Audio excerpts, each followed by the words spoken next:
Ooh. Mm. Mm. Dahil Iniko no Hi, ibig sabihin good meat day ngayon sa Japan. Yan, kain daw tayo ng karne. Instead na sa kana fish yung ulam namin, sabi ni Han. Bakit tayo magfi-fish ano ngayon? Iniko no Hi ngayon. Kaya yan, sige. Mag-ano kami, mag-shabu-shabu kami ngayong Friday. So, pili tayo ng ating bibilhin. Tara, let's go.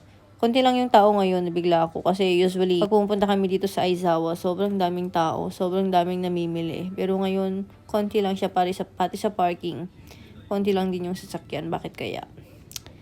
So anyways, happy Friday to JF. Thanks God it's Friday. So makapag-rest ulit tayo ng 2 days. Let's go! Nandito kami ngayon sa Cosmos. Ang liwanag. Tapos ang sakit pa ng paa ko. Ang sakit ng tuhod ko. Hina na yata yung tuhod. Yan na. Shabu. Maganda din kasi may gulay. Itadakimasu.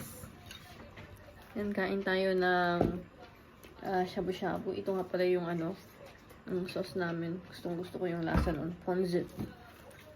Tikman natin. Ooh. Mm.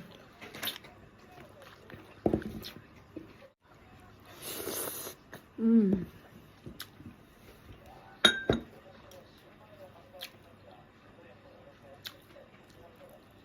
Mm.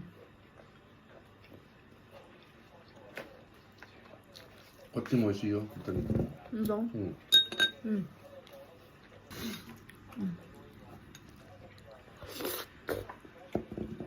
うん。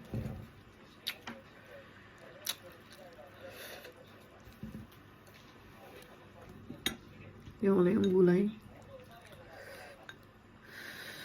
Mainit.